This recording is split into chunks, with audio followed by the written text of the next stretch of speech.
When you think of spy films, or just spies in general, one that's immediately going to come to mind is James Bond. This smug piece of shit is loved by everyone's dad and pretty much no one else. Introduced in 1953 for the book Casino Royale by Ian Fleming, Bond was based on actual secret agents and commandos Fleming met in World War II. That stretched a lot, however, when he was put into all sorts of media, including comic books, TV, and what he's best known for now, films. It wasn't until 1997 when the character would get his own video game and a standalone story known as GoldenEye. Oh, I didn't know they made a film based on this, that's kinda cool. The game's based on the film. Okay, so GoldenEye isn't even the first James Bond game, but if you're gonna claim you've played the previous ones, then, well, you're lying. I think it's safe to say GoldenEye's the best known one for reasons that really go beyond the James Bond license. It was this big, exciting first-person shooter that really went beyond what people saw on consoles at the time. Games like Quake had brought believable 3D environments to FPS games previously, but only on PC. Consoles didn't have much like this, it was a proper James Bond adventure on this tiny little cartridge. But you don't need me to tell you this. You know GoldenEye was popular and you probably know why. What I want to look at is more the game itself. I see a lot of people either say like, oh, I liked it 20 years ago so I must like it now, or the fuck, why is it old? I want to look at how the game plays today and how later games would try to replicate it and where they succeed and fail and stuff like that. We're talking about like 10 games here, so these aren't really in-depth reviews of any games.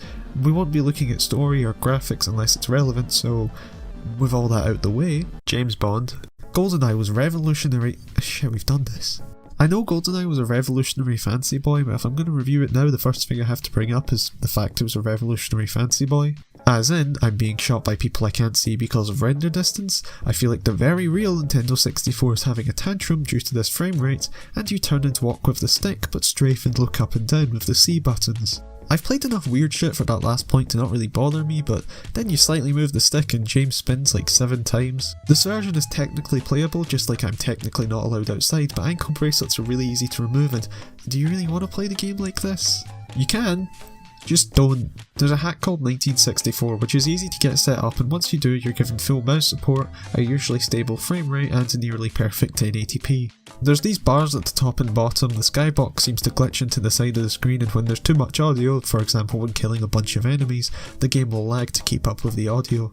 You could fix these issues if you want, but I didn't bother, this is good enough. So with all that out the way, GoldenEye has you shooting people.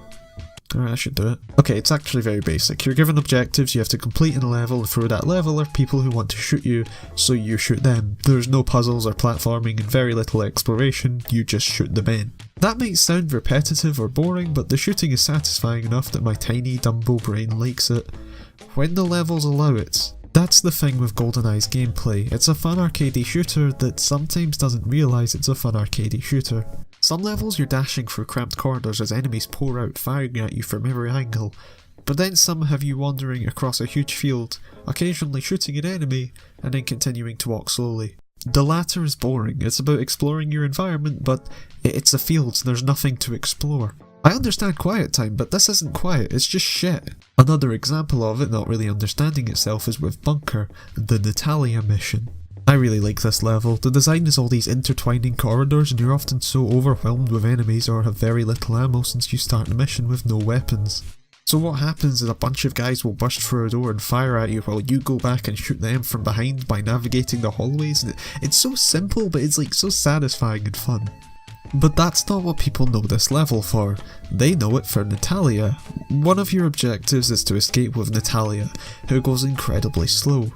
You just have to constantly wait to let her catch up, and it's really boring. The level also starts with James talking to Natalia, which you think is important but really doesn't matter. It's just James saying some of my personal favourite pickup lines such as, "Why were you locked up?" This level is for some reason designed to be played slowly with Natalia shuffling behind, but you don't actually need to take her with you. You can just leave her in the cell, complete most of the objectives and get her at the end to fulfill the last objective, which is way more fun. But again, you're not supposed to, and I don't know why. It's a clear example though of the game's fun arcade nature going straight past the developers. There's the roots of a very fun game here sometimes, but its levels are often just not built for that fun, and a lot of the time they would prefer you try to immerse yourself in a game that isn't very immersive. However, maybe these improvements would come in a later game. GoldenEye was very successful, so Rare made a spiritual successor. They wanted to move away from the James Bond license, but what we got is still very much a sequel to GoldenEye, and what we got was Perfect Dark. This game works with 1964, but I'm going to be playing the HD version released for Xbox 360 and made backwards compatible for Xbox One with Rare Replay. The controls are worse and I don't really like the HD look of the HD version, but well, I spent like £50 on this Elgato, so I mean, I should really use it for something. Perfect Dark, more like not as good as GoldenEye Dark. There's probably a better pun than that, right? So Rare seem to do this thing where they're making a sequel of something that works with smaller, more concentrated levels, and they decide, just make it bigger. You've probably heard Banjo-Tooie being criticised for this, but I'd say it's even worse with Perfect Dark. Because at least Banjo-Tooie is about exploring. Perfect Dark is a successor to something I liked for bursts of action, and it really doesn't replicate that. Levels are bigger, but combat feels less common. I spent a lot of time in this walking around corridors trying to work out what to do, and objectives are more complicated, but that's not what GoldenEye really needed. Perfect Dark isn't very different from GoldenEye either. It plays similar, it's just much slower, and you might say otherwise, but I really don't feel like this slower pace is good for the game. You can call me impatient, but I just don't find much fun in walking around corridors and eventually finding something I didn't see earlier and going, oh. I get that this is me being dumb and not understanding the game, but even if I knew exactly how to navigate the environment perfectly, I still don't think it would be as fun. I never found myself overwhelmed with enemies. I just walk about and find a couple at a time, and before you know it, everyone in the level is dead. The game isn't bad, or more, I just don't want people to get annoyed at me, but I don't really like it. I like the dark sci-fi aesthetic it has, and I have fond memories of the multiplayer from when I was like 11, but the single player is just kind of boring. It is probably something to do with the fact I just played GoldenEye, but I played through Perfect Dark properly a couple of years ago and still didn't really enjoy it, and I hadn't played GoldenEye back then. This was the last attempt at a GoldenEye-esque FPS game from Rare. There was Perfect Dark Zero, but gameplay wise that has very little to do with Perfect Dark, never mind GoldenEye. I hate my life and I wanna die. I ain't got no iPhone. So in 2001 we got Agent Under Fire, a brand new James Bond FPS. I never get this, why are James Bond games all shooters? Like half of those films are just James Bond walking around a restaurant, wondering how he can both flirt with a waitress and ask her for directions to the bathroom at the same time. But anyway. At a glance, this game seems like it would be replicating GoldenEye, but really it just feels like another FPS from the early 2000s with GoldenEye's controls. Or at least GoldenEye's controls by default. You can change them to the more standard controls in the options, and I did. This really does a bit more than GoldenEye, but not that well. It's split into two gameplay types, shooting and driving. The driving's fine, it's completely fine, and that's all I can think to say apart from the fact that when you get shot the screen flashes white, which gets really sore after a while, but that's about it. It's standard. The shooting, however, isn't great. It's slow and clunky. I mentioned you can change the controls, but strafe and turn are still separate from look and move, so you can't move 360 degrees. You can only move in 4 directions and diagonally, but it's so slow, don't even bother. So go back to the GoldenEye controls. Well, this was made in 2001, and GoldenEye was made in 1997. I really shouldn't have to, but okay, when you do that you can't aim. The auto-aim in GoldenEye actually follows enemies and feels natural, in this it just never feels right. Sometimes it works, but other times the crosshair needs to be really close to the enemy for it to detect them.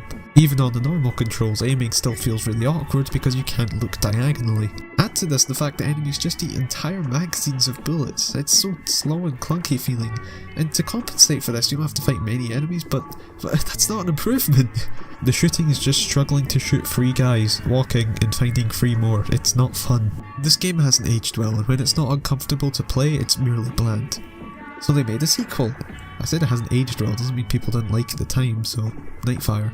Friends Garfield. People don't like this game, including people who like Agent Under Fire, so I thought this would be awful, but I don't know, I kinda like it. The first level has you trying to get into this big castle, and the first time I did it I just charged in and shot people, but then I did it again and found this other route where you go around the building. There's no big arrow saying you have multiple paths, here's the stealthy route and here's the actiony route. I just kind of explored and found multiple paths. And then you complete that objective and you have to keep your weapon concealed? So it's like an actual James Bond film, complete with James being a weirdo. And then you shoot your way out, fight a helicopter and have this kind of boring on rails bit, but then a fast car chase thing, and it's just kind of fun. This game just feels so much more light-hearted in a good way. There's a bit where they drive through a restaurant on a jet ski while apologising and it just gets back to the level. It's kind of funny.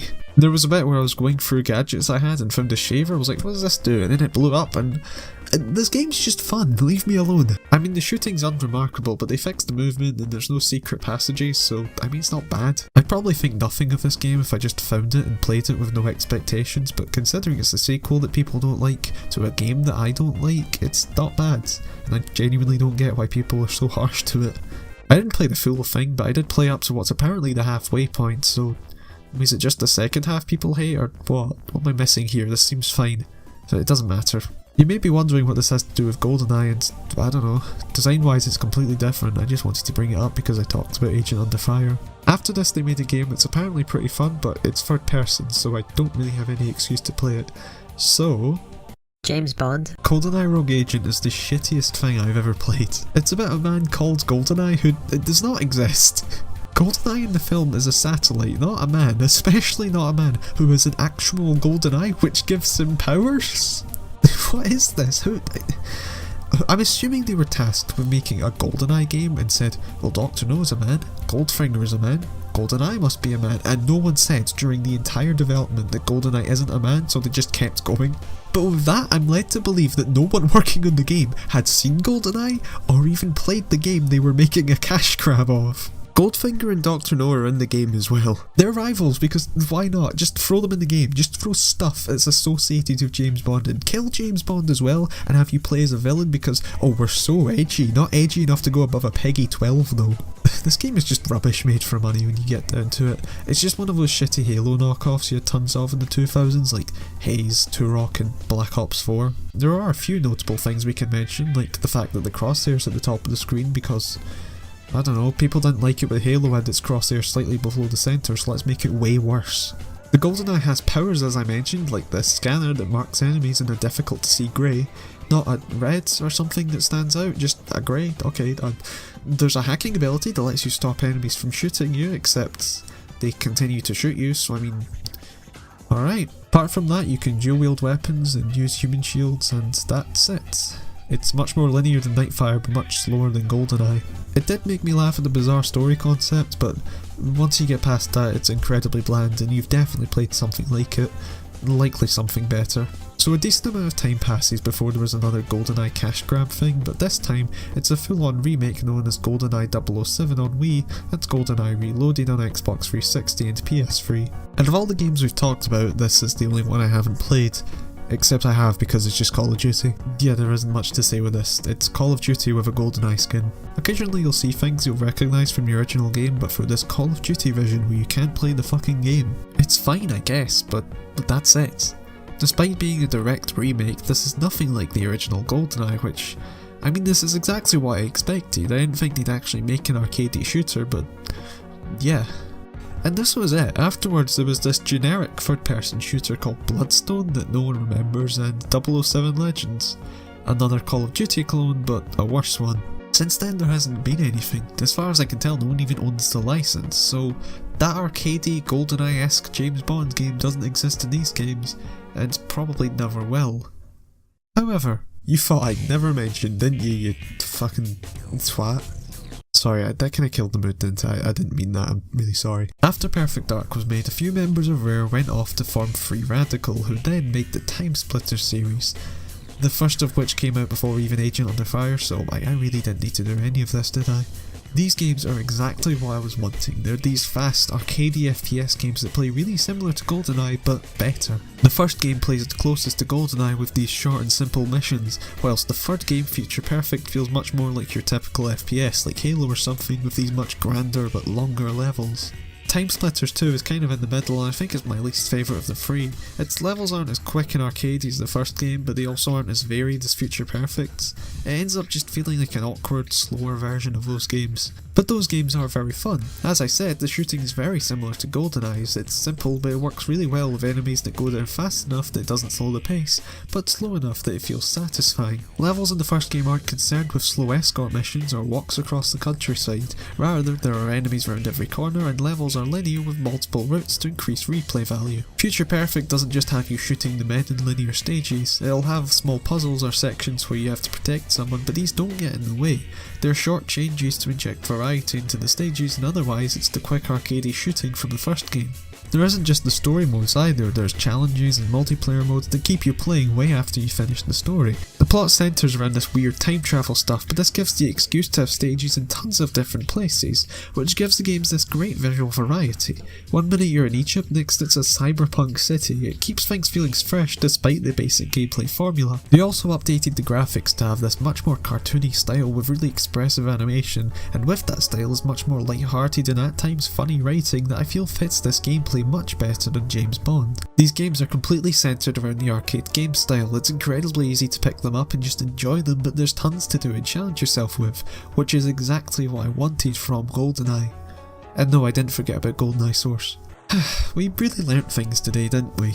Like how if you had the exact same issues with GoldenEye as me, there's Aphex. I could have spent my time proving something way more useful than that, but no. Next video I'll show that Sonic 2 fixes Sonic 1's issues, but not before playing every other Sonic game before Sonic 2. I don't think I'll ever live to see a prophet. I don't want to be a locket clinging to a chest till the last breath.